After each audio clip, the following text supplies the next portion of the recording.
giving you the real from A to Z surrounding the Dallas Cowboys.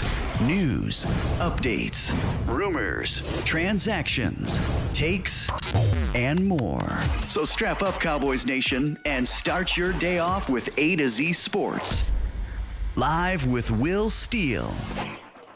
3, 2, 1. Here we go.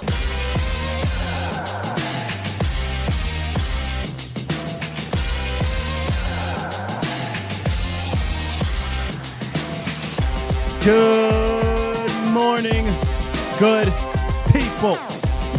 Welcome to A to Z Sports Live, presented by the Cochran Firm and Boston Scientific. We stream it live on YouTube and Facebook. And, of course, I am your host, Will Skywalker Steele. Boom! It's an ugly baby, but it's our baby. Sometimes you're going to get these ones, man.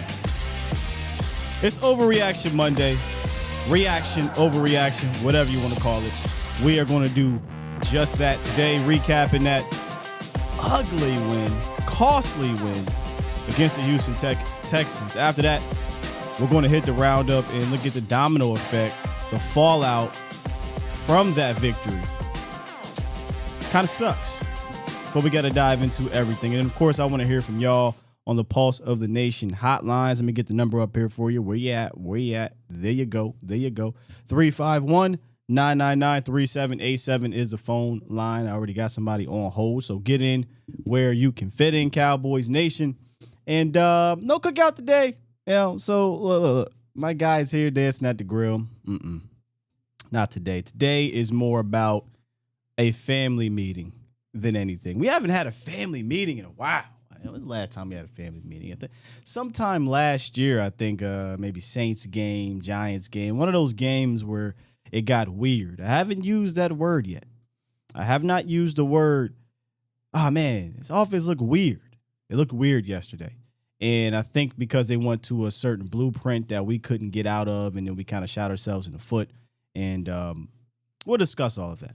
In fact, let's go ahead and try to do something different today. We're going to do a recap of the game from the start to finish, and then we'll hit the roundup, and then we'll come out of that and we'll get to the lines, which are starting to blow up already. So let's recap, Cowboys Nation, starting with the first drive of the game where the Cowboys came out and thought, hey, fast starts. Here we go, baby. This is how you start. From now on, this is how you drive. 9 plays, 76 yards, 5 runs, 4 pass attempts, although it started throwing a lot to open the game. But nonetheless, it evened out. Tony Pollard gets an 11-yard touchdown run off the right side with I don't want to call it a reverse, but it was 21 personnel, so I won't complain about that. I kind of like the play. Using both Zeke and TP back there. Got off to a fantastic start. Oh boy, but then it went downhill right after that real quick. Texans then go 3 and out. The Cowboys defense shuts them down. And I promise you, this is really the turning point of this game. Here's how I know it's the turning point of this game. If Turpin just fields this punt right here, I do feel like the Cowboys go right back down the field, because they're still within their first 15, right? And they score a touchdown, and they put these boys away, and they say, I don't want to be here. But this is what happens when you give bad teams momentum. Turpin fumbles the ball. They recover it. A few plays later, they tie the game up. Next offensive possession, the Cowboys go 3 and out. And then the Texans put 3 on the board after they take a deep shot on Kelvin Joseph's side to Chris Moore, who, he asked me, I thought it was an incomplete pass in regards to didn't finish the catch. But nonetheless, it was another deep shot opposite of Trayvon Diggs. This is about the 5th game in a row. Teams are just like, that's not 7? Cool. We're just going to throw it up. Cowboys hold them. They put 3 on the board. Then we get to the second quarter, and Dallas retakes the lead After a first down scramble outside the pocket, Dak hits Noah Brown on a 52-yard or 51-yard play. Just a great rollout, throws it up. These type of plays I wish we did more. Give your receivers chances down there. Maybe it's a flag, which it was. Noah Brown eventually came down with it. 2 plays later, Tony Pollard does a toe tap on the sideline, gets the touchdown. Dallas goes right back up. We're feeling okay. All right, we got the ugliness out the way. Let's put these boys out. Cowboys come out, get a 4th down stop. You're feeling good. Then that second quarter interception thing happened once again. I don't know what it is about second quarter interceptions. I don't know what it is. Dak just keeps throwing second quarter interceptions. Tries to fit it into a tight window. It gets tipped. 2 plays later, the Texans jump on the get a jump ball for a touchdown to Amari Rodgers. And that's at that point, I was like, oh boy, it's going to be one of those games, ain't it? Cowboys get the ball back, though. They drive down the field. And right when you think, all right, way to finish the half, Dak throws a laser to Dalton Schultz, but he drops it. Another play I think could have turned the tides of this game was this one. I feel like you catch the damn ball here, you get a touchdown. You held them to 3 points. I'm sorry, you held them to 14 points in that half. You go up 21-14 going into the half. Instead, next play. This is why this play was a turning point, maybe not just of this game, but the season. Terrence Steele gets hurt, and he is out for the rest of the game. The Cowboys have to kick a field goal, and it's only 17-14. 40 seconds left. I thought, okay, cool. Going to halftime, 17-14. Or I'm sorry, 17-17. Nope. 40 seconds left. The Texans march down the field to get 3 more points and pretty much close out what is an embarrassing first half. You're down 20-17 to the Houston Texans. Oh, the embarrassment didn't stop there. But the third quarter opens up, and Trayvon Diggs, much like the third quarter of the Colts game, the defense gets a turnover, and Diggs has one of the most impressive 9-yard returns of the season that you'll see. I honestly thought he was going to score until right after that last burst. He got mad tired. I was like, okay, he's not going to score. But nonetheless, set him up with perfect field position. Perfect. But it all led to nothing. Here's what pisses me off about how this game went after that first possession. For whatever reason, Dallas stopped running the ball in the second quarter. They ran it 4 times, threw it 17. And then they get to the third quarter and they're like, oh, no. We have to overcorrect ourselves now because we have a number, a quota, or whatever you want to hit. And they ran the ball 9 straight times. They get down to the 1-yard line and Zeke gets stopped on 4th and 1 for turnover on downs. I have no problem going for it. I have a problem with why the hell are you bringing in 11 defenders on 4th and 1 to try to score here? Spread them out. And then they ran the cool little Tony Pollard behind the line of scrimmage motion thing. But why not fake it? I don't know.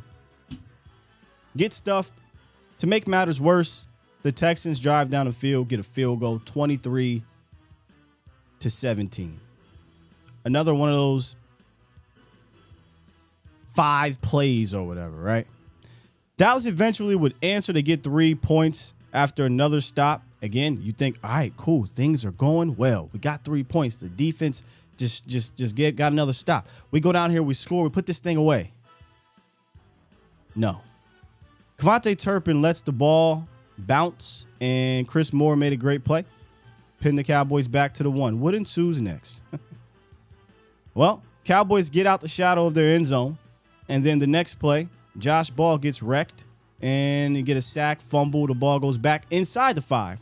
The very next play, Josh Ball gets smoked, and Dak's arm gets hit, and we have another interception.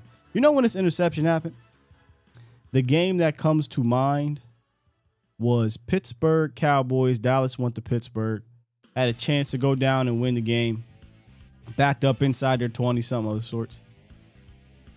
And Tony Romo, almost exactly like this, looks right, throws it, interception. They return it, I think, for a touchdown or inside the 10 or whatever it was. And ball game. I'm not going to lie to you. Thought this was ball game. Absolutely thought this was it. But it wasn't. Because they make an amazing goal line stand. And this is why DeMarcus Lawrence is DeMarcus Lawrence. And now this year, you can't get mad at him about sacks because he's getting sacks too. But this play is what makes him one of the best all-around defensive ends in the National Football League. When the Cowboys had to have a stop, they not only got to stop, they got to tackle for loss. Then the next play, they tried some weird play, didn't work out. Now Dallas has a shot. After an entire game of terrible play on both sides of the ball, really, your defense made the play that needed to be made, the stand that needed to be made. Now, can your offense respond? Can they go 98 yards? They did exactly that. Dak hits Schultz for 21. Then hits Schultz for 13. Then he scrambles and gets a near first down.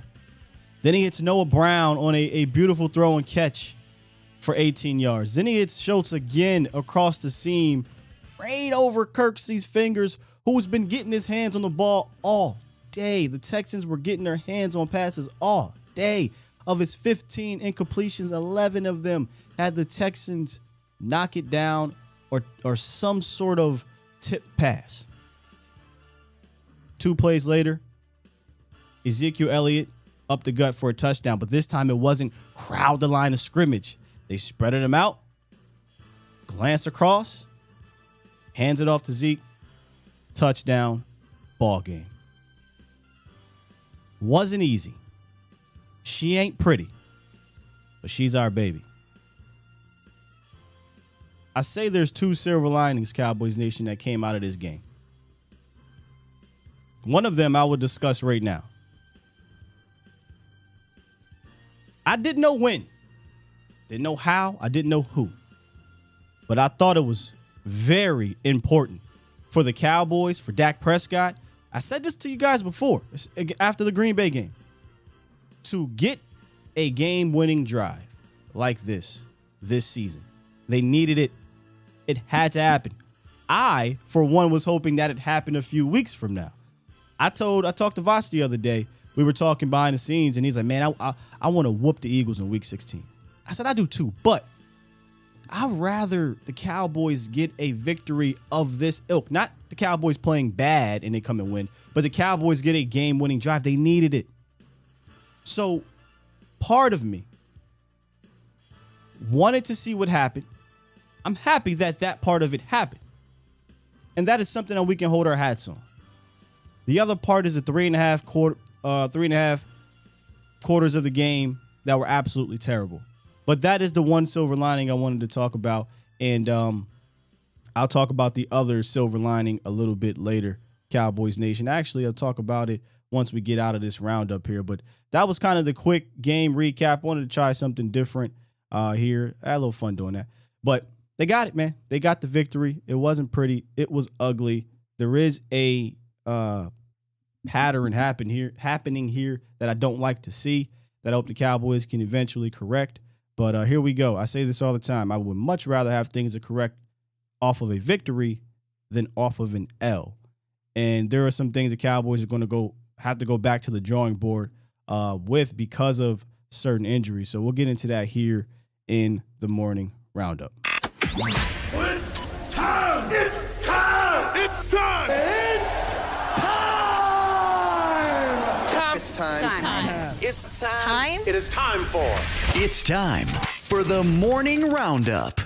Round 'em up, boys. Hey, yo. When I say costly victory, I mean costly victory. We'll see what happens here with Jonathan Hankins, but Jonathan Hankins suffered a pec strain from what I'm hearing. I haven't heard anything else yet. Now, all these things can change. I know how it is when we get on live. A lot of things happen in the morning. Hankins suffered a pec strain on what was an important fourth down stop. Eventually, though, the Cowboys turned it over.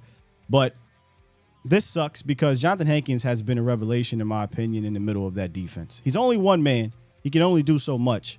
But I think he's been fantastic for the Cowboys, keeping linebackers clean and making play. You know, remember I talked about how I want my defensive tackle to not only keep my linebackers clean, but I want my defensive tackle to cause car accidents, redirect running backs. Jonathan Hankins has been doing all three of those things at a very high level for the Cowboys. So I hope, like heck, that Jonathan Hankins is fine. And this is just something that, you know, is only going to keep him out for a few weeks. But big loss if it's more than a few weeks. Even bigger loss, though. Cuzzo, man. Cuzzo. Terrence Steele is feared to be done for the season. And this is why I said in the opening, and as everybody was saying throughout the game, Dalton Schultz dropping that touchdown pass at the end of the half didn't just take points off the board. It took one of the best right tackles playing right now out the game and possibly done for the season. Probably is some type of MCL, ACL situation or strain, or that's what it's looking like. Stephen Jones did not sound good about it. So how important was Terrence Steele? 6 drives you had Terrence Steele. They had 17 points, and it really should have been 21 if Schultz doesn't drop the ball. 4 drives with Josh Ball. They had 3 points and a ton of pressures. 1 drive with Jason Peters, who moved to right tackle. They had the game-winning 98-yard drive. Speaking of which, is Jason Peters the MVP of that game?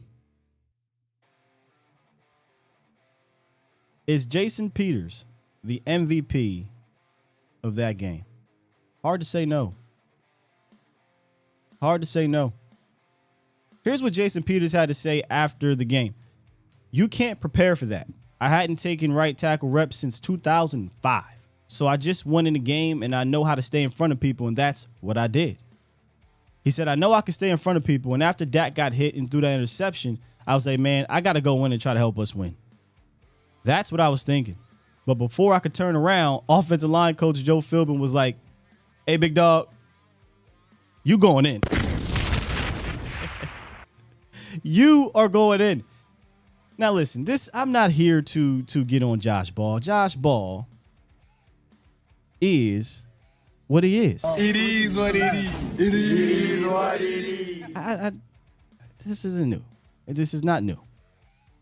He's not a very good player. He's not ready. Some people thought, man, but if you move him to right tackle, Sky, he might be better at right tackle. It's just not ready. He may never be ready. It is fine. He's a 4th-round pick. It doesn't look like it's a good one. But I think moving forward, I don't know what they're going to do. I hope they put Jason Peters here. Maybe that should be the question. And this should be an obvious answer. I'll be shocked if anybody says no here. But should they, moving forward, Cowboys Nation, put Jason Peters at right tackle? Seems like an obvious yes to me. I'm not saying that's going to be easy. He made it look easy. But we've seen this before. We've seen Terrence Steele try to go from right to left, and it took about 3 games for Terrence Steele to get right. No pun intended. We've seen Tyron Smith actually go from right back to left, and it took him some. Then this is early in his career. But Jason Peters is a 19-year pro. I think he can do it. I just hate the fact that we have to rely on this, because trust and believe, the Cowboy season, I think, will be relied upon Jason Peters and Tyron Smith staying healthy. Now, there are other options. There's Avante Collins, who is on the practice squad, could be called up for good. Still think Jason Peters would be. Is Matt Waletzko ready? Don't think that's probably real. I think he's on IR for the rest of the season. Maybe you go out and you sign somebody. You probably have to sign somebody anyway, because you lose a player, you have to replace that player. But I'm going to go out and say, yes, you need to move Jason Peters to the right side of the offensive line. If not, you could be in trouble. This is already a pass blocking offensive line that was skittish. And then you put in Josh Ball, who almost immediately just, I don't want to say he derailed the offense, but he damn sure ain't help it. I think the offense was already getting in a weird funk after that first drive. And let's get back to that real quick before we hit the lines. Here's something I don't understand. And I thought I would have the film this morning. It didn't come in just quite yet.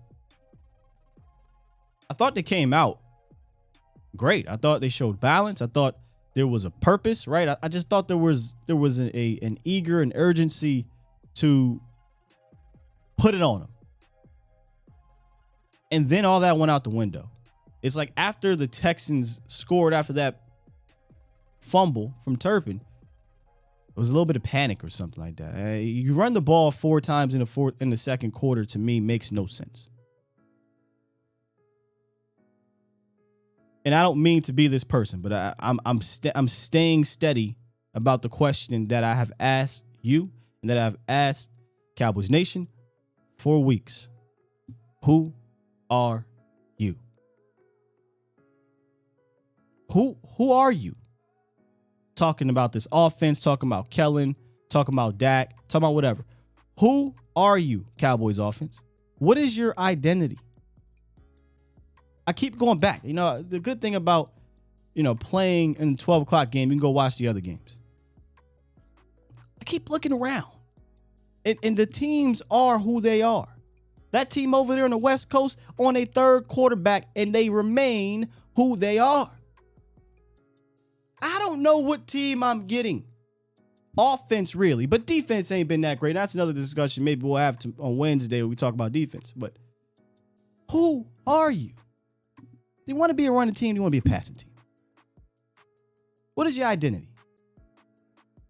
I see other teams impose their will on teams from the get-go. And that doesn't mean it's always successful. But they do what they do. I said this before. I would much rather lose knowing who I am as a fan. I'm just speaking as a fan now. We're all types of acts. I would much rather the Cowboys lose being who they are than not knowing what the hell I'm getting week to week offensively. Where was the motion in moving CeeDee Lamb around? Where was the 2 and 3 tight end sets here? And they just stopped play action completely after that first drive for whatever reason, it seemed like. Where was that? Where was getting Dak on a move when it was clear that these guys were playing in the zone and just sitting there? And your offensive line, for the most part, was holding up. But why not move Dak around so these zone defenders can move around? Where was the counter to this? It was a plain Tampa 2. Not saying that's easy to defeat, but usually when you see a plain Tampa 2, and it's something me and Jesse were talking about, you should be able to run the ball successfully. They were. Then they stopped. Who are you? You watch Game of Thrones, Arya Stark wanted to get some validation from the many-faced God, and they would constantly ask her, who are you? She would say, Arya Stark. He'd smack her. No, you're no one. She wanted to fit in. She kept saying, no one, I'm no one, I'm no one. And it just didn't work out. So Arya said, man, I'm tired of being no one.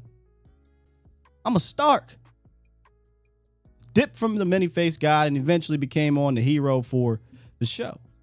Be you. Be who you are. We don't need to do this song and dance every single game, man. How do you motion CeeDee Lamb 42% of the time one game, and the next game, the dude is a statue? How do you get CeeDee Lamb involved on not reverses, but jet sweeps and screens, but the next game, nothing? How do you see that attacking the edges is working? How do we stop? I just don't know who this offense is. And I'm starting to not know who this defense is, because the defense over the last few weeks has been weird too. But they need to figure it out. We got 4 games to go.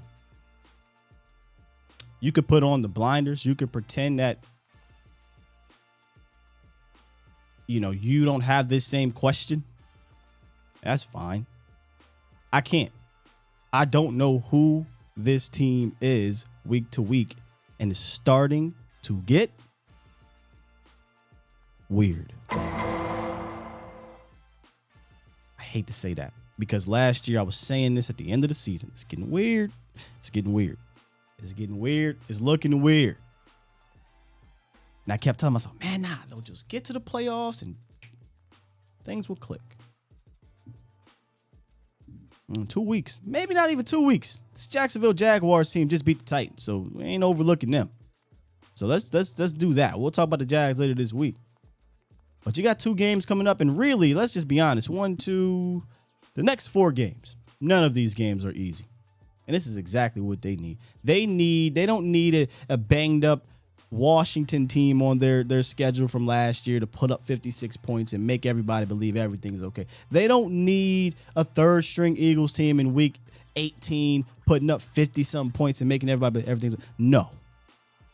They need a team like the Jacksonville Jaguars who are going to be tough. They need a Philly team trying to clinch the division in 2 weeks. They need a Titans team trying to fight for the playoffs, and they need a Washington team trying to fight for. They need this.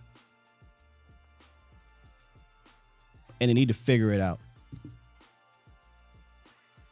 I digress. Let's get to the horn. There's a whole lot of y'all. I'm about to close these up because we'll be here all day.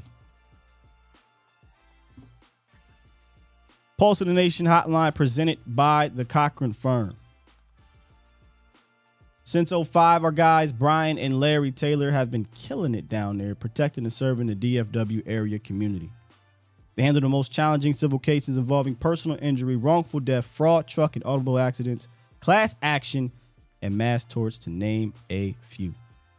All the Cochran Firm civil cases are handled on a contingent fee basis. There's no financial recovery, then they charge no fee. Hit them up at 1-800-THE-FIRM or schedule your free consultation today at CochranTexas.com. Glenn, what's goody, man? You was in here first. What up? Good morning, Will. Good morning. Everybody was drawn yesterday. This is Philly. What's up, my man? What's up, man? How you feeling, man? We got the win. I'm upset. I got a little list of notes that, I'm upset of how we played, but I'm glad we won, bottom line. Are you upset or are you just not happy? I think those are 2 things. Like, I'm not upset. We got the victory. I'm never, ever going to be upset at getting the victory. But I'm not happy with that win. If that makes sense. I'm not satisfied with that win, right? Like, we got the dub. Cool. Yeah, let's put this behind us and play better. Right. I have two of the negative emotions. I'm not pleased, but I'm upset because there of you injuries. Go. I'm not pleased. happy that Maybe we that's won. the one. Yeah. You see what I'm saying? But what I'm upset about is the injuries. Because I don't know what's going to happen, these next couple of weeks. But I love you nailed it. We overreacted with trying to overrunning plays. They try to stack it. You don't stack it against a team that's motivated to stop you at that point. You spread them out, just like we got the game-winning touchdown. Zeke coming out. You didn't put Dak underneath. You had him in a shotgun. Simple handoff, spread out, touchdown. They overreact. They tried to overcorrect what they did with all that passing. So you nailed that. I totally agree. Before I get into my points, I wish they do a spinoff with Ari Stark. I've been saying this forever. Are we going to get a series with her just trying to find her way in the land, just kicking butt, slicing people down? Are we going to get that? I think we're getting Jon Snow. Yeah, I think he's writing a Jon Snow series. Well, maybe he'll meet up with Ari Stark. Yeah, maybe. Yeah. She was a bad girl. She was bad. But, so I went to that Texans game. I called you a few weeks ago. I went to that Texans-Eagles game, family trip, and, being a Cowboy fan with all the Eagles people, was sick, this, that, and the other. But there was a point where my family members and a few other Eagles fans, they were upset. They were mad that, it was a close game. And I turned around. I was sitting in front. I said, the Texans only have 17 points in their playbook. Y'all are good. I wish y'all lose, but y'all can't lose this game. They only have 17 points. Yeah. And I put that in the chat over the week. They only have 17 points in their playbook. We gifted them 14. That's what drives me crazy. Gifted them 14. Yeah, Lovie Smith, he drove. They only had 3 points in the second half. 3 points. Yeah. 3 points. We gifted them. So We do this. We're notorious for not playing the way we're supposed to play until we realize that when you play the Cowboys, this is most teams' Super Bowls, especially a 1-10 team. This is 100%. their Super Bowl. I believe Kellen Moore came in with that vanilla play calling script, and he said, "I'm not going to do anything different. I'm not going to do anything to show what I can do to other teams. We're just going to beat this team with a Pop Warner play calling." It was just ridiculous. There's sometimes you just have to do what you got to do to get the win, go out of character, whatever it is for you more, because it's not out of character for any other coach. Just draw up something. You should have some junk plays when you're in the funk. I call it, this is our junk when we're in the funk. Yesterday, the Browns, the Bengals against the Browns, divisional rival, did a flea flicker. Listen, I don't do what you got to do. I don't now, care. I'm not saying that's what we need to do, but I'm just saying do something. The Chargers put their running back in the quarterback position and did a read option just to get a first down against Miami. Just do something different is what I'm saying. I don't even think they needed to do. See, I'm on the opposite side. I don't think they needed to do anything different. I think they needed to do what they do. That was my whole opening monologue is, who are you? Be you. Stop trying to be somebody else. I don't think they were doing the things that were successful offensively for them. I mean, they clearly weren't. But do you not think, Sky, at some time, at some point, you can be who you are? The Patriots were who they were for 20 years, but they always threw a wrinkle in the game plan. You can be who you can be, but can you not have a play here or there just to get out of the funk? The play here or there is your play, not a trick play. A trick play does nothing. Okay. The Cowboys can barely run a damn reverse in a screen. You want them to run a trick play? Okay. We ain't the Patriots. One of the most disciplined, sound teams in 20 years. The last time you saw the Cowboys successfully run a flea flicker?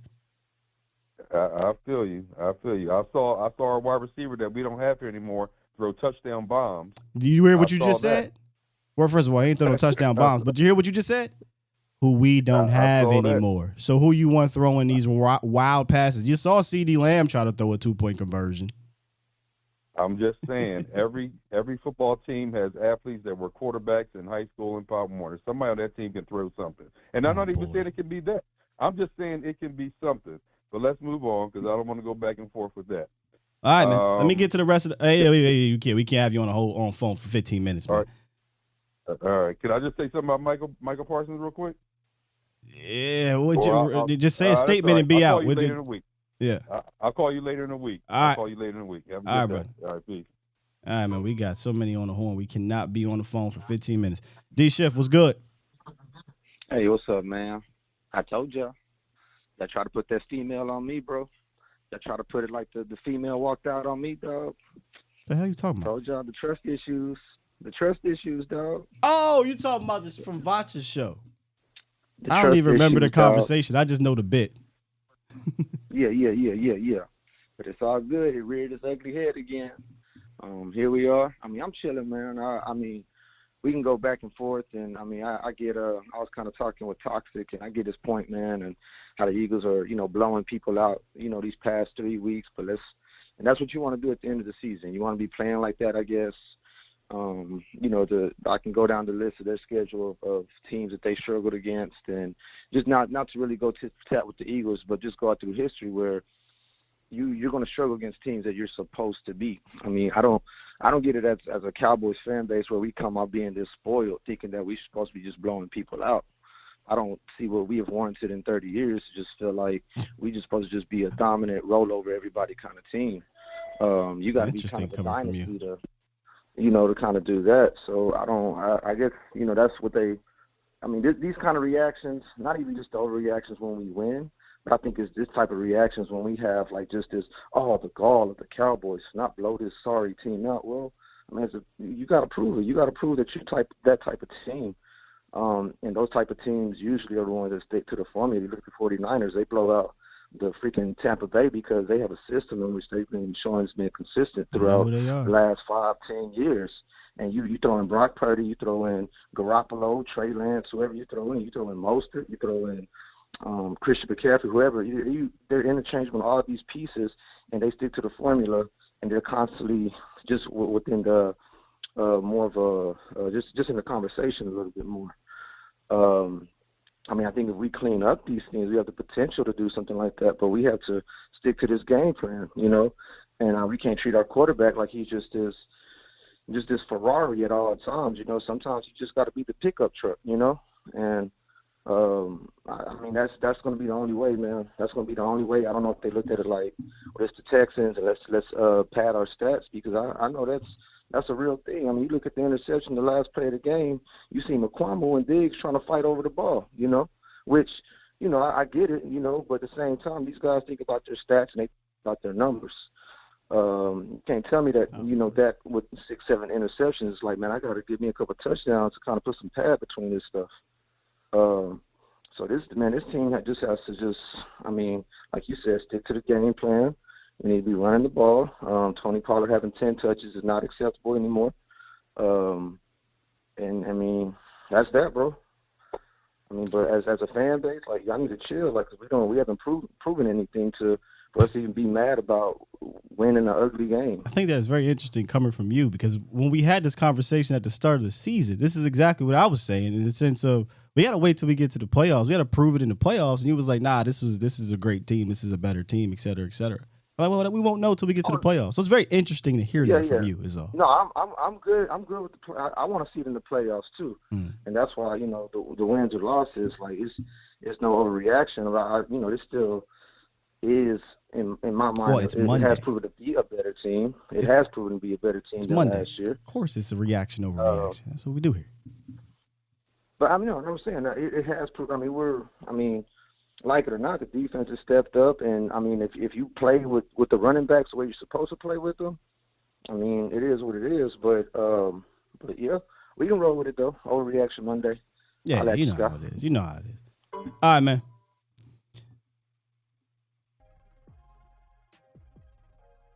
I'm just saying, it's a special case that calm down on the Niners. I ain't saying the Niners about to win no Super Bowl. Nothing like that. But I've watched them be who they are with 3 different quarterbacks. Just saying. 3 different ones, man. Drummer Cam. What's good, man? Hey, man. How's it going? It's going. We here. We live. Thanks. Man, let me ask you this. Do you think McCarthy has done enough to say we can reliably, I guess, you know, like, we need to relax on this game. We need to see what happens in next week against Jacksonville to determine whether or not this is a problem. Do you think we afford McCarthy enough respect and given his due, that the culture that he's built around the Cowboys, that this nonsense that happened will get fixed? I mean, I don't really look at this as Mike McCarthy. If we're talking, well, what problem are we talking about here? First of all, I don't know what we're talking about. I'm just saying all the undisciplined play that we saw versus the Texans, and I'm not blaming Mike McCarthy. I'm actually trying penalties? to give Mike McCarthy the credit. Huh? Like penalties or something? No, just our play overall was not good. We weren't sound until that last drive, and then that's when things started coming together, right? And the way I see it is that Mike McCarthy is going to get this nonsense fixed, right? Dak Prescott had it. I can't put the actual play of the players on the coach. I can put the game plan. No. They didn't execute, right? They didn't execute. That's not a coach problem. Okay. It's not a coach problem. I mean, if you were going to say undisciplined with penalties, I would say, yeah, depending on the penalties, but he only had 3. I'll put maybe putting Josh Ball, whoever decided to put Josh Ball at right tackle, maybe you want to put that on him. But I can't blame McCarthy for Dak throwing into a tight window on there. I can't blame, I'm not sure what blame of the execution I want to put on McCarthy. I can't do that right there. I'm not blaming McCarthy. I'm saying I think McCarthy Well, I know, but I'm saying McCarthy is I think McCarthy's been around long enough that the culture has sunk into the Cowboys. We no longer have this Jason Garrett collapse, fall over mentality that we've seen over the years under Jason Garrett, right? I think that McCarthy's been in play long enough that we're overreacting to this game based on the fact that what we've seen in the past under Jason Garrett. That's my comparison in my head. Maybe it doesn't make sense. You're throwing some things at me, but I really think we're overreacting to this game. Okay. Again, I'll tell you what I told D. Schiff. It's Monday, man. It's overreaction Monday. We gonna have our emotions about the game, Jumper Cam. No, for sure. But I just don't. I think that in the big picture, it's like I said last week, and you called it down in a comment. We don't want to play with our food, but we need to finish. We need to finish. Well, we played with our food, but we finished. And that's a different. That's a different thing than we're used to, because if Jason Garrett was our head coach, we'd have lost that game. That's the way I see it. But it's not. I hate to do this. Oh, God, I hate to do this. I absolutely hate to do this. Okay. Dak Prescott, the last 3 years, 3 game-winning drives going into that game. 4 years, actually. This is 4th season. 3 of the last 4 years was with Mike McCarthy. That was his 18th game-winning drive. 15 of them, I think, or 14 of them, came well before Mike McCarthy. So I can't say that this is a game they would have lost. Like they've had game-winning drives. They've miraculously pulled things out of their hat with this quarterback and with the previous quarterback. So when you say, are we overreacting? I don't know what that means. I mean, it's Monday. We just had a game yesterday where obviously we're going to react. But I think seeing them, this is why I said seeing them do what they did at the end of the game was so important, because we haven't seen them do it consistently. We just haven't seen them finish. The last time they finished a late game like that against a better opponent, really, was against the Patriots.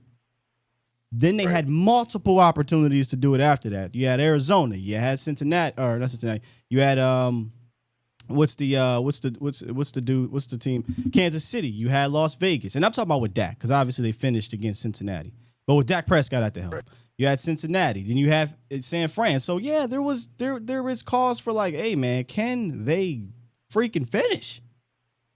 And they finally did. So I wouldn't say it's an overreaction to question if the team could do that, because they weren't doing it consistently. They weren't even doing it at a solid rate, to be honest. They lost prior to the Cincinnati game, which again, without Dak Prescott. So with Dak Prescott, they lost the last 4 opportunities to do that. So, I get the question marks, man. But I don't look at this game as a McCarthy game here. Okay. I mean, that's fair. And that's fair. Like, that's just what was in my head. Like, I think the coaching, there's definitely a different culture in Dallas since Mike McCarthy has been here, and I attribute some of this win to that culture change. Right, that's really what I'm getting at. But I also think that Dak is an incredible quarterback. I think all of this shade and everything that's being thrown at him is some of it. Yeah, he threw a couple interceptions he shouldn't have thrown. Right, a couple of them were just a hit. He if you go listen to his post game interview after that game, it's good. It's really good.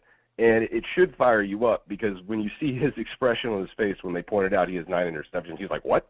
Like, he was pissed off about it. And those things, when you evaluate a player like Dak with all the intangibles intangibles he's got, he is the type of guy that you want, and it is as your quarterback. I mean, especially when you look at that last drive, those 2 runs happened that he took off to get the first down.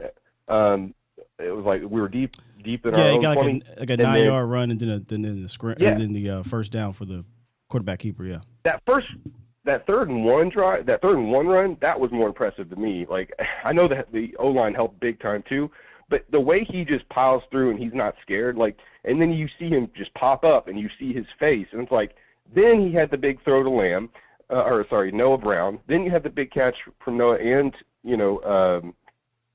86. Schultz, and then Gallup, and that whole touchdown. Like, that right there, that's the only thing I'm concerned about, is that mentality, that drive for that whole game. Like, that last drive, That's really the only thing I care about. The stand that the defense have made, the offense actually coming through and scoring the touchdown, getting that run in. But Dak orchestrated that almost to a T. It was a clinical drive, precision drive. We were not in question. There wasn't any oh shit moments in that drive. It was just boom, boom, boom, boom, boom. That's fair. That's what I'm focusing on. That's what I care about. That's what I want to see. The rest of this nonsense will get fixed. That's okay. That's your right as a fan to ignore the other things and focus on that. So I'm not going to argue with you about what you decide to focus on. But just know that the other things are real. They're real issues. They're real concerns, and they're a pattern. Like this one, fool me once, shame on me. Fool me twice, shame on you. Fool can't get fooled again. I say that all the time jokingly. Well, damn it, I'm not fooled no more.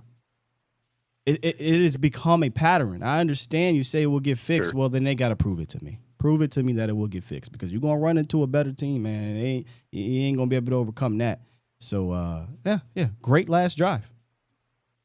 Yeah, these next 3 games, those are the ones that we'll pay attention, right? That's the ones I'm going to be paying attention for, is how do we bounce back against Jacksonville? Do we play a better game? And then can we take that momentum into the Eagles and beat the Eagles, right? And then take that momentum and just keep going, right? Because that's what we need to happen right now. So I'm also looking at this from a little bit of it. This is a gut check win. We won, but it's a gut check win, and I think it's coming at the right time. That's what I'm looking forward to. I'll let you get back to it, man. I don't want to keep you too long. I appreciate you, Sky. You're always informative. You always teach me things, and I appreciate you and Sky. You and Thanks, John. Man. Have a good one. Appreciate you, man.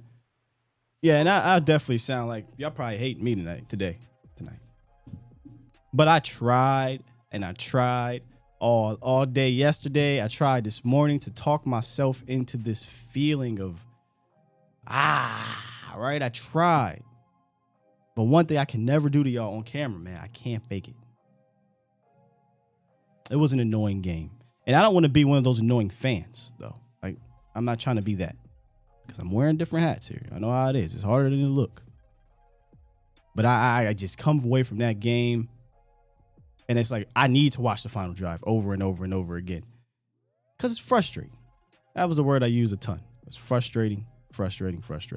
And I'm sorry, I don't know who this team is. It's getting to the point where I hate living on a hope creed. Oh, I hate living on a hope creed. But it's getting to a point where I'm just about to start going into these things as, man, I just hope. I hope we get this type of team, or this type of offense, or this type of quarterback, or this type of game plan, or this type of coach, or this type of defense. I hope. Because I don't know. That's all. That's where I'm at with it. Good gutted out win, like he said at the end. But boy, it's hard to ignore 58 and a half minutes of the other ish. And salute to the Texans. I said this yesterday. Texans came out and fought. I hear this a lot. And I get it. It's Cowboys, man. And teams are going to come out and play their best. It's their Super Bowl. That is true. I've even said it. But the more I think about it, damn it, that ain't changing. It is not miraculously we're going to be the Dallas Texans. The star's not going to change. So every game, you're going to get the opponent's best shot. So you give them their best shot. That ain't changing no time soon. You're going to play the Jaguars. That ain't changing. You're going to play Philly. You're going to get in the playoffs. It ain't changing. So I hate when afterwards, man, yeah, but those Niners gave you're the Cowboys. It's their Super Bowl. No. I don't care. That's never going to change. You're always going to be the Dallas Cowboys. Stop leaning on that. I digress. Los, what's up? Good morning, Skywalker, man. How's your morning, man? Good. Probably pissing off half of the nation, though, but what's up? Good. Hey, I only got one quick point, man. Let me say this. We all know who Kellen Moore is. He was a Boise State quarterback that never won the starting job with the Cowboys. But that's good enough to become a quarterback coach to the quarterback who beat you clear as day. And not only that, you get promoted to the offensive coordinator, and the next promotion might be head coach. Steven and Jerry need to fall out of love with these in-house coaching staff, Kellen and Jason Garrett. my examples. I mean, if you look at Quinn, he was from a Seattle Seahawks dominant defensive culture. The Legion of Boom. McCarthy, he was a West Coast favorite system with Aaron, using his both running backs and sending up bigger play opportunities with play action. But if you look at Kellen, it's almost at false stats. We can be top 5 on paper offensively with Dak, but we forget how bad offensively we were with Cooper Rush and how this defense was on a tear just to keep us within games, within reach, where the offense just had to score 1 or 2 touchdowns to win a game. My summary is, you can have all the ingredients in front of you to make an excellent dish that your mother cooks, but if you were to get in that kitchen without a sense of direction or plan of action, you got nothing. And Kellen has to be able to keep calm when the stove gets hot, because if not, you will get burned. You hear Los? And not only that, we are so sorry if I could. We are so fucking lucky Houston didn't score on that 4th and goal, making a 2-possession game. Because if they made that a 2-possession game, Sky, we would have talked a whole different story. But other than that, I mean, I know what Dak is. I know what CD is capable of. We all know what TP is. We all know what Zeke is. But damn it, Kelly, when are you going to get your shit together? That's all I got to say. Peace out. Come on, Los. Hey, Los, that was a shocker, man. You don't normally be dropping them like that. He said you can have all the ingredients to cook your mama's favorite meal, but if you get into the kitchen and don't know what your way around it, you're going to put raisins in them. Facts. And I come on here and give credit one week because it's like, oh, man, look at this game. Look at this. Then the next week is like, well, fam, the ingredients is right there. Why the hell you come in here and make a grilled cheese sandwich? Yeah, I gotta say, put it on loop. Put it on loop, man. He is who he is. And y'all wonder why I say, gotta overcome XYZ. And it is what it is, man. I just hope on that day we get the good Kellen, or we get the good Dak, or we get the good defense, or we get the good whatever, because I don't know what I'm getting. I gotta take a break out of that one. I feel like I'm why are you personally attacked? That was good, Los. Salute to you. So good. I'm giving it the fan focus. We'll call it a call of the day for right now. Listen, by the skin of our teeth, we 3-0, I think, with this one here, Dubai Sky. Boy, we was about to have to change it, though. But in the U.S., more than 39 million men suffer from ED. Boston Scientific created edcure.org to help you find your best cure. To get started, head on over to edcure.org, take the quiz, and learn your severity or risk of ED. If you have a condition that puts you at a higher risk, you'll find customized content. So listen, it's the fastest and easiest way to find a cure. Hit up any ED specialist on the website. edcure.org, brought to you by Boston Scientific. Say it with me, y'all. It ain't hard, but you could be. You're listening to A to Z Sports. Do it live! At some point, hoping to broadcast in front of the millions of Cowboys fans to bring you the real. But for now, strap up and here's your host, Skywalker Steele. I'm Luke Skywalker. I'm here to rescue you. We'll do it live. 3-0. 3-0, right? By the skin of our teeth. So, today is a family meeting. It's not a cookout. I don't know how many family meetings y'all used to have. I used to have family meetings at my pop's crib. So, I didn't like them. But sometimes, we gotta say, see, you do this. This is how it's done. And it's a little awkward because you'd be like, hey, man, don't prop me up in front of the rest of the siblings. So that's what I'm going to do here. We're going to have this family meeting. We're not having a cookout. We're not having a grown folk table, but we're going to bring down the siblings that are doing well or did well in the game. Nothing fancy, nothing crazy. We just gonna have a conversation about it. I got 3 standouts and we'll start backwards. I'm sorry, actually I got 5. Jason Peters, we talked about Jason Peters already, right? Coming in at right tackle and essentially saving the game with his stellar play over there. Jason Peters, Cowboys, this is what you're supposed to do. Tony Pollard and Ezekiel Elliott continue to be an extremely great, and I'm using the term great, tandem. For whatever reason, we elected to kind of go away from them at one point in the game, but they combined for 25 carries, over 100 yards, and had, I believe, 3 total touchdowns. That's who you need to be. LVE said this on the post-game show. 14 tackles, 9 solo, 1 tackles for loss. Now, I don't have to film or anything like that, but just off of what I watched, sure was some of the tackles downfield, probably. But it seemed like a lot of them, now correct me if I'm wrong here, but it seemed like a lot of them were closer to the line of scrimmage. I wish I could get an average depth of tackle for one game, because I think this game will help take his down significantly, because it felt like he was around. It was a play where he was kept clean, I think, in the second quarter. Why this play stood out to me more than any play for LVE is because you didn't see safety LVE. You saw linebacker LVE. You saw attack downhill LVE. Now, it didn't come down right away because he had to wait, right? He had to diagnose. But his first instinct was forward.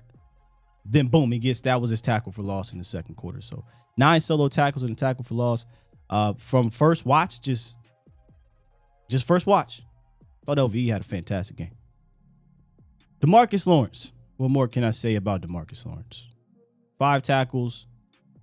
That tackle for loss at the end of the game, which essentially saved the Cowboys game, in my opinion. There was nobody. I mean, in that drive, and that's what kind of made me sour on the second level of the defense. That drive wasn't particularly great until 4th down for the second level. But D-Law saved him by piercing through the gap, getting to the backfield, tackle for loss, and the rest is history there. And then Noah Brown, your Cowboys' leading wide receiver on the day, 4 receptions, 85 yards on 6 targets. 2 of the biggest plays in the game, the 51-yard reception that set up the Cowboys for another touchdown, and then the 18-yard reception, just an absolute dime and ridiculous catch, and able to just haul it in and keep it while Petrie, who was just flying all around out there. Petrie hit him. You saw the chin strap come off Noah Brown's face mask, and he was the second leading receiver, but he really was the first leading wide receiver on the day. Dalton Schultz led it with 87 yards. I can't give Dalton Schultz, you're down here, we having a conversation about that drop, but Dalton Schultz did step up at that last drive. So funny, Dalton Schultz drops a pass, wasn't having a great game, final drive he steps up. Dak wasn't having a great game, final drive he steps up. Defense really wasn't having a great game, final drive they step up. So that is our family meeting. It's not as fun as the cookout, but I'm sorry. I'm not coming on here and I ain't faking it to y'all. This ain't a celebratory type of situation here. This is a survive. We survived. And it was a tweet that I think it was Michael Gelkin said. He said the energy in the locker room, or the vibe in the locker room, was not one of celebration. It was one of survival. And as a fan, that's how I feel. I don't have the celebratory mood. I have oh boy, we survived that one, and one we shouldn't have no business surviving. I know what's the name came on and said, the audacity to think that we're going to blow everybody out. That's not the case. There's no audacity of thinking you're going to blow everybody out, but I damn sure didn't think it was going to take literally a Hail Mary pass to be incomplete to beat the Texans. Didn't see that one coming. That wasn't on the bingo card, man. That wasn't on the bingo card. Is Terrence still out for the year? I do not know. But it doesn't look good for him. Doesn't look good for him. All right, we got about 5 callers left. And man, I'm not getting. And then we're going to head up out of here. All right, 469, which I think is JR. What's good, JR? Yeah. What's good, baby? How you feeling? I'm all right, brother. What's up with you? Man, I'm over here cooking this Cowboys victory breakfast. You know what I'm saying? I'm cooking it for mama. You know what I'm talking about? I'm cooking Shout out to Mom Dukes. style because it was my birthday, so you know we had a non-stop Bluetooth party. You know what I'm saying? Woo, I'm feeling good, but I gotta hold it to you. I gotta be honest. But when you take a couple of too many Bluetooth, boy, it drains you. It brings it down. So we gotta fuel up. We gotta fuel up for the day. I'm glad you don't do that. Law Nation, he do the webcam. I'm so glad you don't do that right now. I have few people embarrassed out Oh here. yeah. No, yeah. Job opportunities I ain't looking for. JR, man. But how about them Cowboys? Everybody been over here, they've been somber. Oh, the Cowboys, they survived and this and that. Scott, let me tell you something. You know what I'm saying? Well, you ain't putting it down like you supposed to, but you go back and you get that one Bluetooth you thought you was, and you come in with the whole stretch. You come in with the whole stretch, Scott, and you knock it out the park. Time out. You feel good about yourself, Scott. That's when you stand up, you just look at all the good work you done did. You feel good. You didn't leave none on the table. You know what I'm saying? What an analogy. Hold on. So the first 3 quarters, the Cowboys went limp, but then they said, let me go back and do this Bluetooth, baby. Woo! Hey, you saw it. Oh, they got Boston Scientific. They went to Boston Scientific. Oh, we can't be shouting out anybody else. It's Boston Scientific. But shout out to the sponsor. Shout out to the sponsor. You know what I'm saying? Anybody having any issues downtown, they can go hook you up and have you saluting and rooting, baby. That's all I got to say. But you saw what D-Law did. You saw what D-Law did. D-Law looked that man in his face after he tried to run that option on him. You know what I'm talking about? Thought he did something. The next play, they handed it off to their running back. D-Law got up talking stuff. I'm going to say stuff. I can't to the quarterback. Analogy. Oh shit! Wow! What an analogy, bro.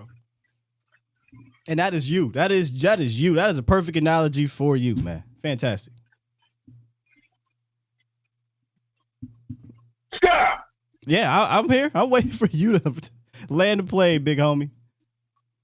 All I'm saying is, you know what I'm saying, when we needed it, I know we feel bad, man. We should have blew him out. Hey. When you get in the ring with somebody, okay, it's punch for punch. You know what I'm talking about. We was in a fight. But that said, this is why y'all pay me $40 million. Okay, I think he just turned the headset off in his helmet somehow. He wasn't listening to Kelly Moore no more. He went down there. He looked dog shows in his eye. I'm going to throw this ball to you. If you don't catch it, you're going to see me in the locker room. My thing is, when you got it, you ain't worried when you got it. Noah Brown said, I got it. You know what I'm saying? He put the meat out on the table. He put it down. You know what I'm saying? He caught that ball. Hell goes through the heat.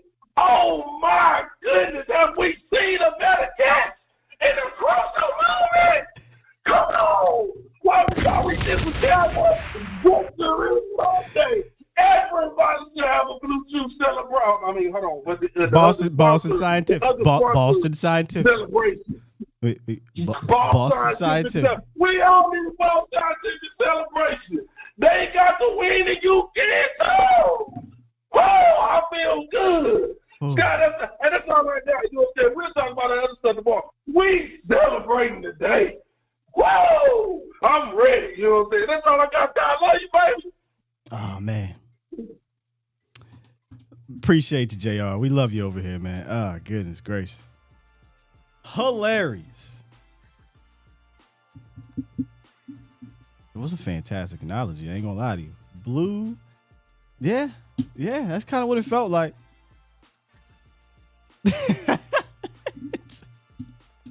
I gotta run that one back. You should go into wrestling, JR. You will be a fantastic manager. In fact, I think I heard you on 105 through the Fan. Wasn't they calling you something like that?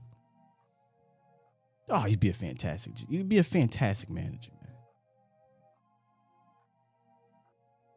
man. Nacho Libre, what's good, man?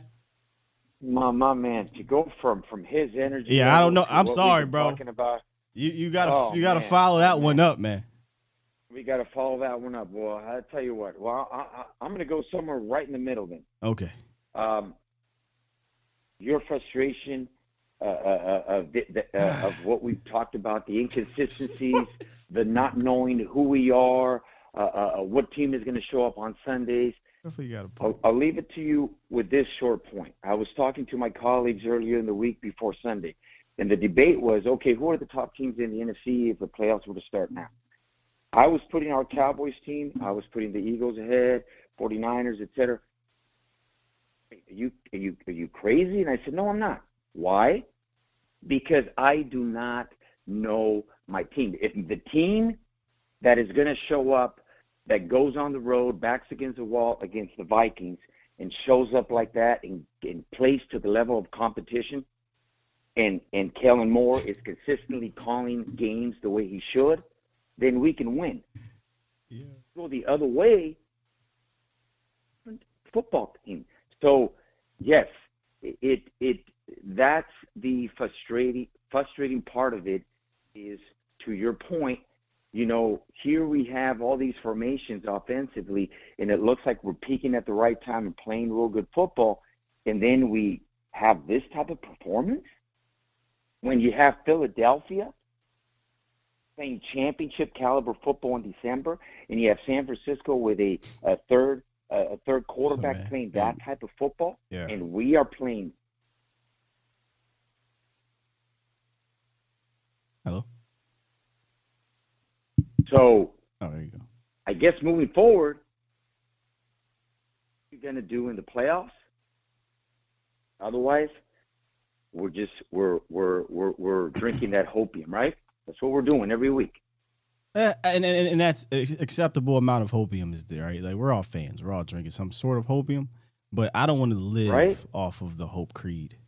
I want to have confidence week to week, or at least against those good teams that I know what type of Cowboys team we're going to get that day. And if they lose playing that way, then they lose playing that way.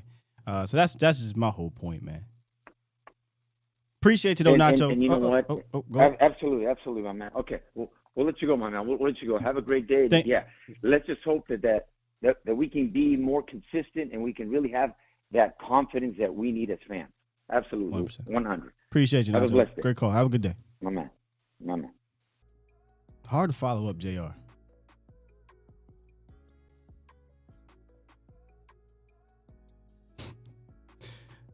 But, Reek, let's see if you can follow up those two. What's up, Reek? Hey, what's going on? I mean, damn, I'm about to call you Vox. You about to call me Vox? What's going on? That's about 3 o'clock. Come on through at 3 o'clock, bro. Hey, what's up, Sky? What's going on, Cowboy you, Nation? Like, share, subscribe, and all that good stuff, man. Hey, my thing is like this, man. We got tested yesterday. We had to stand up to a test, even though it was a opponent that we thought was lesser. Actually, the record said they're lesser than us, but at the same time, too, you got to remember it's an NFL team. Any given Sunday, anything can happen. If you don't come playing every team with your A game or anything close to your A game, you will get shellacked in this league. Yeah. You know what I'm saying? We had some unfortunate losses in this game, man. Terrence Steele is big. You know what I'm saying? That is big, man. That's one of your bulldozers right there, man. And that's, to me, I hate to say this, but not really. Sometimes I blame Kellen Moore for certain things, man. It's like you're throwing the ball too much with these guys when these guys should be mauling people over and opening up holes. You know what I'm saying? The conference has been unlocked. So this happening at any time on the field. That's just the way football is. You know what I mean? But Kellen, they gotta. Sometime I'll be wanting Mike McCarthy to yank his damn chain. Yeah. You know what I mean? Because he's tripping by doing all this throwing. Because I kind of felt like the only reason he was throwing like that is because we had a new weapon on the field, and that was James Washington. But when you see what happened to him, he got his clock decapitated going across that. Oh, y'all think y'all slick here. Yeah. The conference has been locked. Nothing else after that. But my thing is like this, man. Going forward, I really believe we got some all right backups. We don't have nobody on Terrence Steele's caliber. I'm still hoping and praying that it's a glimmer of hope that he can come back. Because nobody really knows just yet. I'm just hoping that he could come back. I'm praying for him. And I think everybody in Cowboy Nation should be praying that this dude come back. But if he doesn't, I still feel like we got people on this team that we can go forward with. You know, Jason Peters. And The conference has been unlocked. Collins, because Collins was all right in the preseason game. He was okay. Just got to bring him up. But that Josh Ball character, if y'all don't kick this dude off this team today, he shouldn't even got a shower yesterday. They should have just cut him, gave him his walking papers at the gate when he came back the end of the game, because that dude was trash.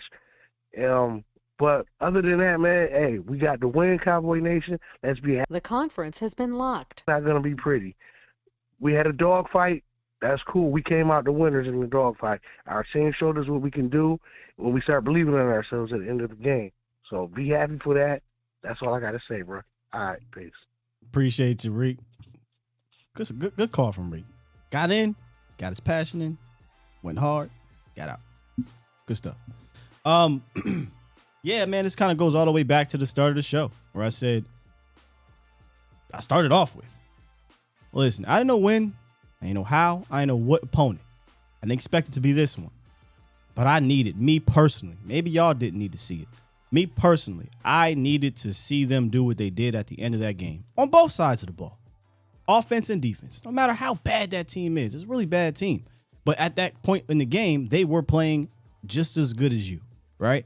Maybe not quite better, but just as good as you for that day.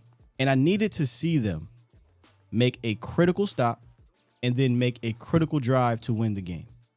I wanted that to be against that team that I hate the most, that I don't hate anything in the world except them. I wanted this to be against that team.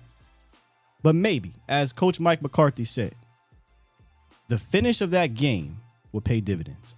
And y'all know what I've been saying about this quarterback, what I've been saying about this team. Fam, it's finished. I know you can do everything else. That's why I'm not sitting here, and maybe we'll do it on a film tomorrow. Now, I kind of want to look at the last drive and the first drive and see what was different from in the middle of those drives. But that's why I'm not sitting here boo-hooing on a specific play or not, because it wasn't about one specific play. It was about the play in general, right? So I know my Q can do X, Y, Z. I know my offensive coordinator, when he's not tripping, can do X, Y, Z. But can you finish? I had a chance to do it against Green Bay, and that knocked my confidence level down. Not to the point of, I don't think they can go to the playoffs, or I don't think they. I still thought this was a double-digit win team, going to go to the playoffs, all that. But I'm like, all right, it's going to come up again. There's going to be an opportunity where you have to go down, you got to score a touchdown to win the game. Can you do it? Let me see you do it. All right, so I can put a check. They did it. But there's multiple boxes. They did it against that team. Can you do it against a good team? Can you do it against the playoffs? Like, there's other boxes they got to check. And if they check those boxes, I guarantee you the Cowboys will be advancing further in the playoffs than they have in 25 years. You're not going to blow teams out in the playoffs. It just ain't going to happen. Maybe round one, but you're going to be in dog fights with better opponents than Houston. I digress. Another thing I didn't bring up, because a lot of people were talking about it, Micah Parsons. I don't know what was wrong with Micah in the game. It looked like something was up with him. And again, like I said, if we want to talk defense, we'll get there another day. We're about to hit overtime and be done. But there are concerns there. Today was more about the offense, but there are concerns over there as well defensively. But the difference with the defense and the offense is that I do believe in that coordinator.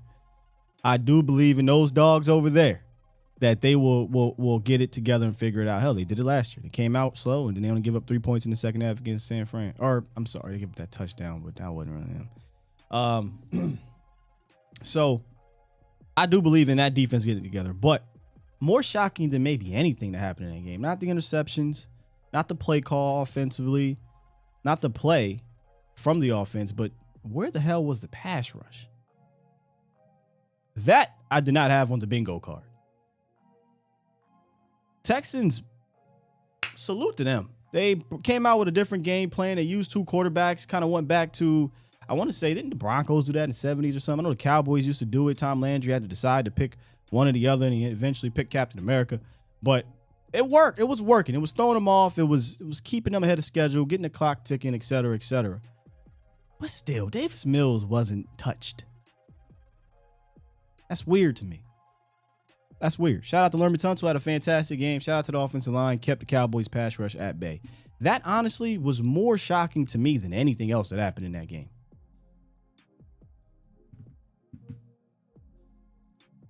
All right, let's get back here. I think Toxic, then Sam snuck in here, and we get Mel to end it up. What's good, Toxic? Good morning, Sky. You only seem to call in after games like this. I find that strange. I mean, it happens every single year, so I'll just call in next December as well, right? Well, why don't you call in after a good game? Yeah. You just want to be. You just like to be toxic. Yeah. I'll look at it like this. Let's get this out of the way. That's why you pay that man $40 million. All those people saying, you gave Tom Brady credit when he came back and won. When it was time to deliver, Dak Prescott delivered. So all those Cooper Rush believers out there, you can get what. Like, that's a franchise quarterback right there. That's the one positive thing I will say today to get my token positivity out of the way. I love your end of the game. I love your end of the game show. Yeah. And what Jesse Holley is saying, 1,000% absolutely correct. And fans hate hearing it because there is nothing but truth riddled in what he's saying. And he's a former NFL player who's been in the locker room that he's describing. And when I hear him talk, I listened last year to your end of the game stuff that you have posted, and he was saying the same warning signs. I looked at our schedule. The last complete game that we played really well was November 20th, and it's December 12th. And I'm looking at this team, and I said it against the Colts. I said, hey, yeah, we put up 50, but the first 3 quarters, you can't just overlook that we just cannot get out of our own way. So my question to you is, you're way closer to this than me. Is there something going on between Monday through Saturday, the preparation before games, that just something is not gelling or working? Because it feels like we're the bipolar Cowboys. When we hit our highs, there's nobody that can beat us. But when we're unmedicated and we decide to be super low, we cannot get out of our own way. And it's consistently happening. We are consistently inconsistent. So my question to you is, what can this coaching staff do to get this team more focused to play 60 minutes instead of 15 or 12 minutes? Other than that, go Army. Way to fumble the bag, Navy. Have a great day. Way to fumble the bag. I didn't watch that game. I don't know if there's anything they can do. I think they are who they are. And I'm not even, that's not even a knock. That's not even a knock. I think mistakes like fumbling the ball on a punt, I can't blame Bones Fossil for that. Now, when it comes to specific plays, I think you can share blame. Like, I don't like the concept of running all of these in routes, short in routes and hitches, trying to fit into these tight windows. I'd much rather you spread out this zone. So you can put some blame on the concept and then obviously the rest of the blame on the actual throw in regards to the interception. But I think you're talking about more so over the last 3 weeks the Cowboys have come out and it's just been this up and down play. And to be honest, I don't have the answer. You don't always have the answer. I don't know why this continues to happen. I don't know that it's a Mike McCarthy focused thing. I feel like he is a very detailed coach, is a very focused coach, and focusing on things that need focused on, right? And we talk about penalties. I mean, the last 2 games, he only had 5, I think, total, 6 total penalties. He said it. He said, hey, man, we can't have 13 penalties against these Giants. We're going to focus on it. Well, it's paid off the last 2 games. So I have more confidence in Mike McCarthy having these guys ready to play. Hate to be sounding like a broken record, but I have confidence in Dan Quinn figuring this thing out. hate to sound like a broken record. Just be flat out. I just don't have confidence in the other one. Because I come out here and it's Jekyll and Hyde every week. I don't know what I'm getting. And it is what it is, man. Sam, you snuck in here. What up, Sam? Yeah, what's going on? There's a few things. So, okay.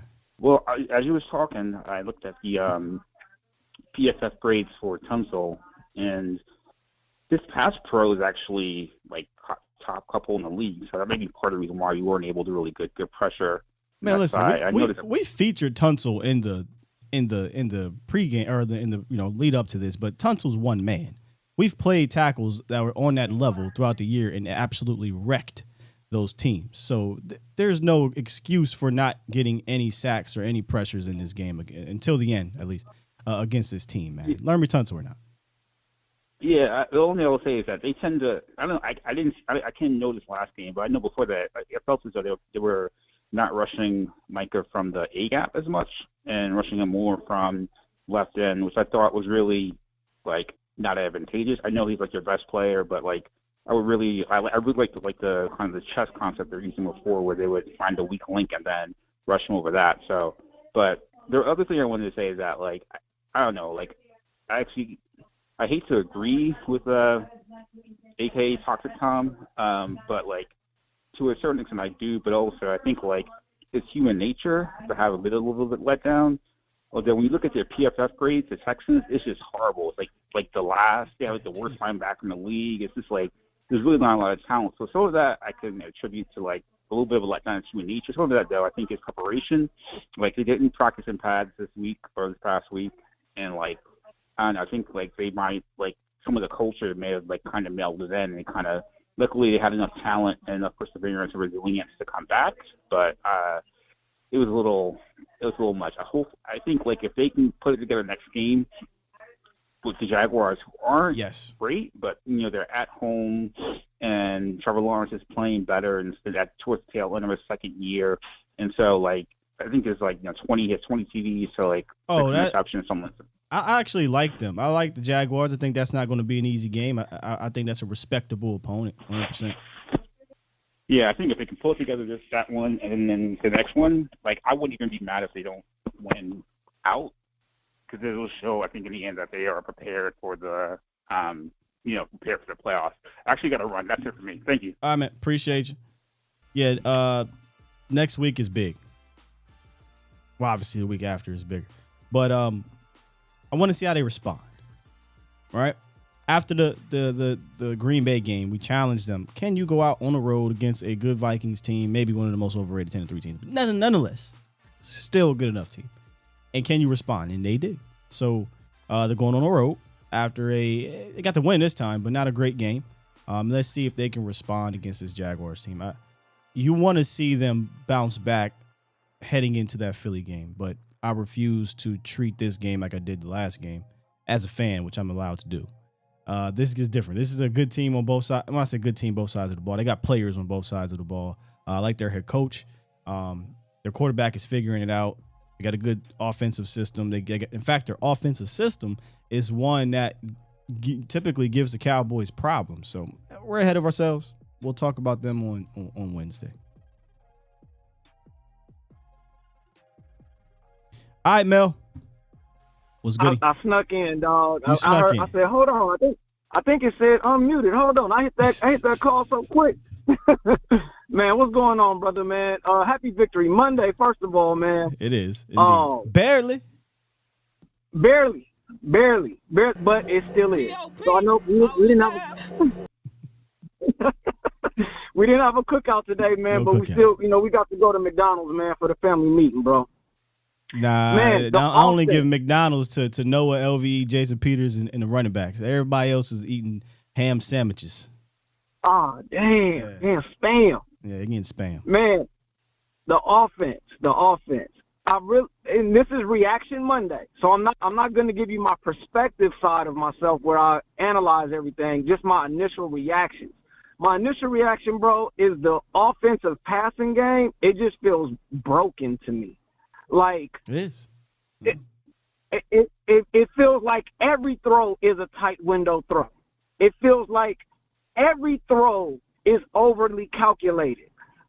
Nobody's gonna mistake Dak Prescott for Peyton Manning or Tom Brady as some of the most accurate guys in the league. That doesn't mean that Dak's not accurate, and it doesn't mean that he's not a skilled passer, because he is.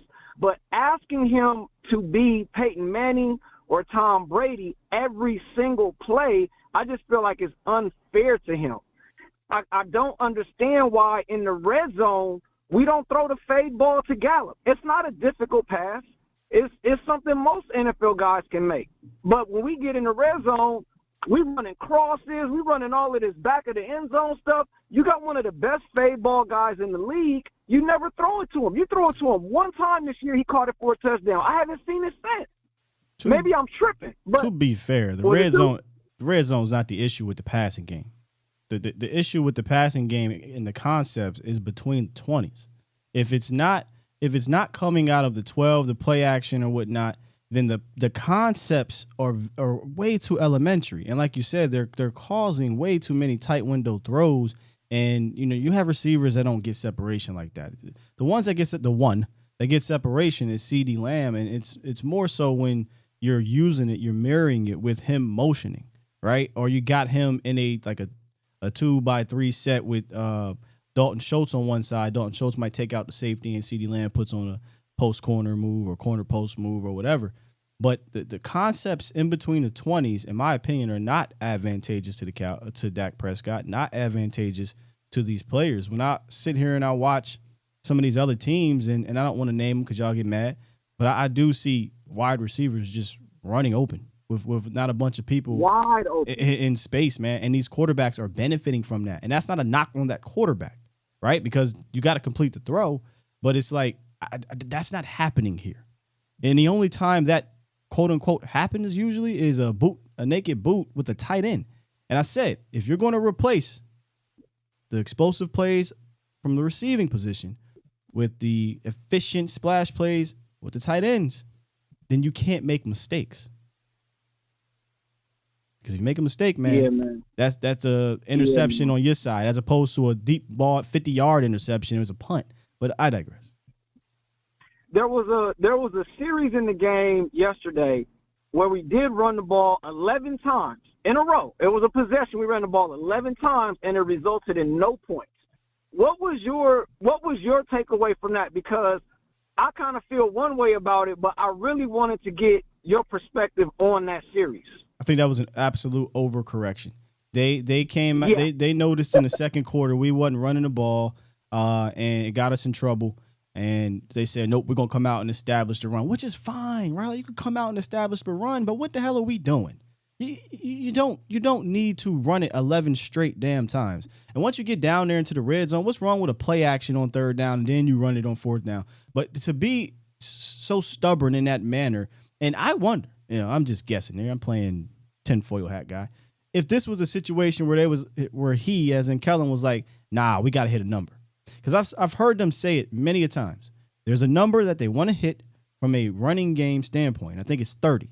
So I wonder if they said, all right, we're just going to come out here and we'll just get as many yards as we can get. We're just going to run it and we'll hit our number. It almost worked, but it wouldn't have really been, if the result resulted in a touchdown, I still would have been like, hey, man, y'all playing with fire here. What are we doing? And it didn't result in a touchdown. So I regardless of the result, because I don't want people to say, well, if they scored, you wouldn't be. Yes, I would. You ran the ball 11 times. You didn't need to do that 11 times in a row to overcorrect your second quarter snafu. Yeah, man. I'm like, and I think sometimes when they hear us saying that we need to run the ball, when I say they, I really mean like the fan base. When they hear us saying, hey, we need to run the ball, we need to get it to TP, we need to get it to Zeke in those, short yardage situations. We want to run the ball. It doesn't mean necessarily that, okay, we want to just only run the ball. Right. We're saying you have to have a balanced attack, bro, and it just seems like, Kellen, man, as much as one week I feel like I need to stand on a soapbox and say this isn't the worst guy in the world. Y'all can't blame him for everything. And then the next week, it's like I need to be in the crowd with the pitchforks against him because it's just like he just, oh man. I wish. Remember how in the offseason I kept saying we need a little bit more of that. Where is it at here? That in his system in regards to Dak. Yes. That was a series where we needed Dak to be like, "Hey, dog, F that. We're not doing that." we're at 7 in a row now. No. Kill. Whatever you got to do, get up out of that. Especially on that 4th down one. I don't mind going for it, but why are you bringing 11 men in the box? Weird to me. Very weird, man. But nonetheless, it is a victory. Throughout the week, we can talk about perspective. We can talk about, different scenarios and other things. But today, it is Reaction Monday. Yeah. We are going to give you those, those fan reactions, those initial reactions. So that's how I'm feeling, my initial reaction to the game. The passing game, man, I don't know if it's to a point where it can be corrected. It might be. It is what it is. I feel like it's best when Dak is just allowed to just go play football. When the 2-minute situations he's really good in, and that last drive proved. So Beasley said. We've been talking about finishing, and we got it, man. But it was a win, and thank you for coming on this morning, brother. I know it ain't never easy, man, but we do appreciate you, man. We appreciate everything you do, brother. I'm out. Thanks, Mel. Appreciate you, homie. Yeah, ain't nobody asked me, thankfully. Dealing with a bug or whatever the hell was going around here this whole weekend. That's why we weren't at Texas Live. I could not be out in public with what I was going through, but I pushed through. I was not going to have not a game day live for y'all, but a little bit better today nonetheless. But yeah, man, I think that drive was just a flat out overcorrection that it didn't need to. And when I say Dak Prescott needed to have some effort in the system, there's a difference between I got 2 plays at the line of scrimmage and I'm killing. He does that. That's part of the system. I'm saying when that play comes in his ear and we had 8 runs in a row and we're sitting at 2nd and goal or 3rd and goal, man, that. We not fitting to just run right up the middle again. Play action. Boot. Something. That's the in the system I'm talking about. I don't know if that's in him. I don't know if that's him. Unless, obviously, last couple plays, that's our last couple minutes where he could just go play. And again, I would love to ask, was it play calls? Was it you? Whatever. And maybe that's why they go tempo sometimes to get them in a rhythm. But as I said in the pregame show, I think schematically you can do things to get your quarterback in a rhythm. You saw it. Open and dry. All right. Good stuff today. A little bit of overtime. Let me go read these super chats. What time is it? All right, good timing. All right. What's today's date? The 12th. Got a decent amount. Did I read? I didn't read none. All right, here we go. Super chat. Ron dropped 5 in the super chat. Said Kellen Moore goes into his shell when a defense goes into their cover 2 shell. Facts.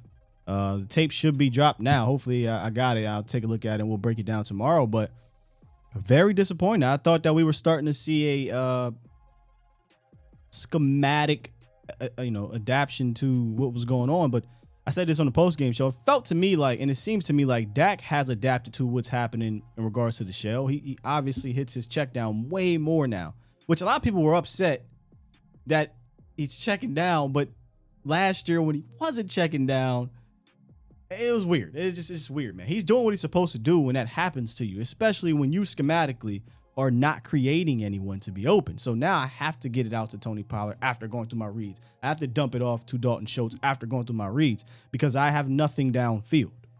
Maybe I don't have the tape, but that's normally how it works. Now it's about, all right, look, we know he can check it down. Now give him something that he can take a shot.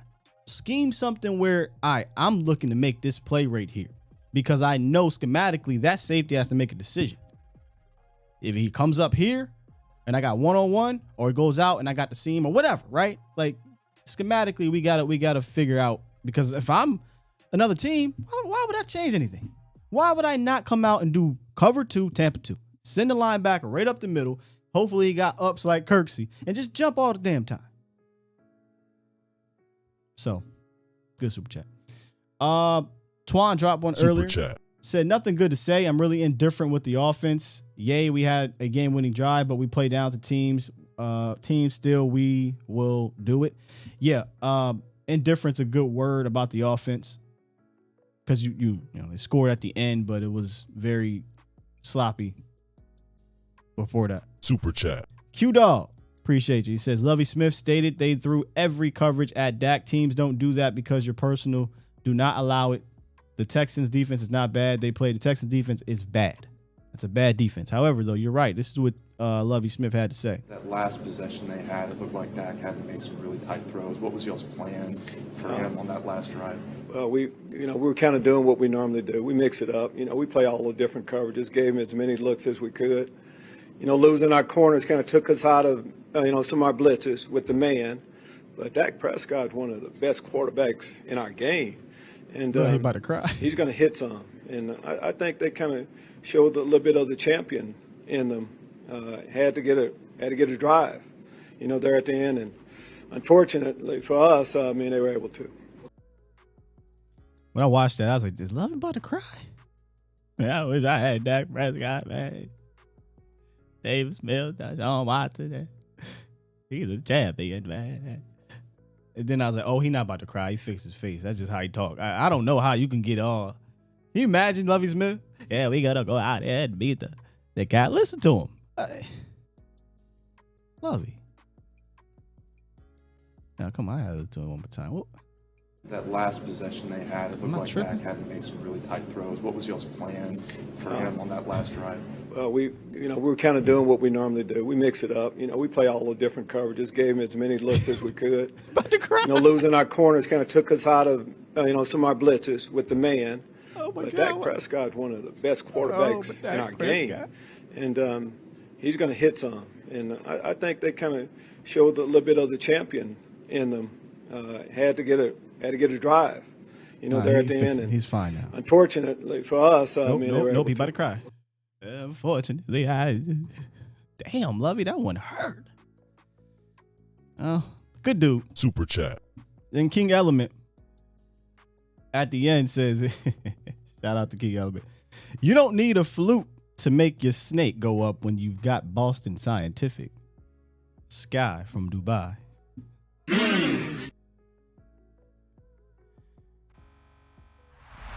This next segment is brought to you by Boston Scientific, and I just don't know what I'm going to do if I don't get bit. Damn, Lovey. All right, man, let me get out of here. I've been here forever, man. Listen, I appreciate y'all jumping in today. I hope my antics, I won't call them antics, my passion didn't derail what is still a Victory Monday.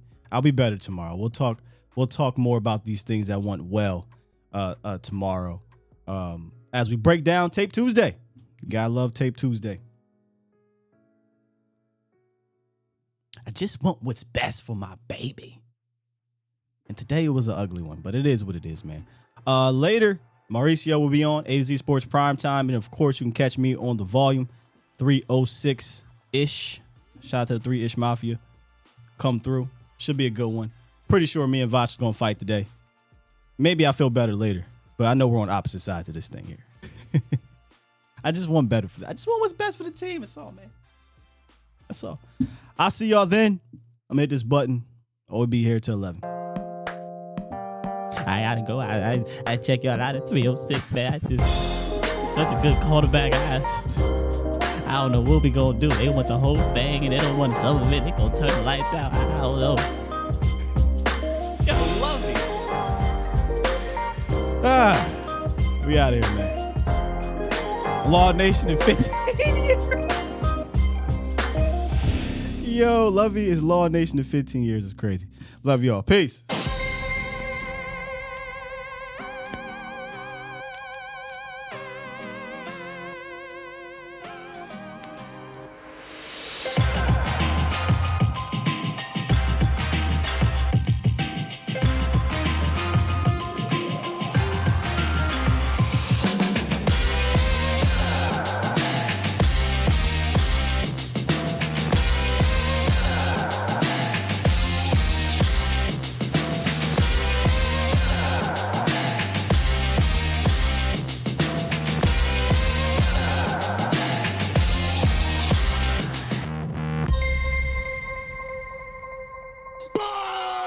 Squad!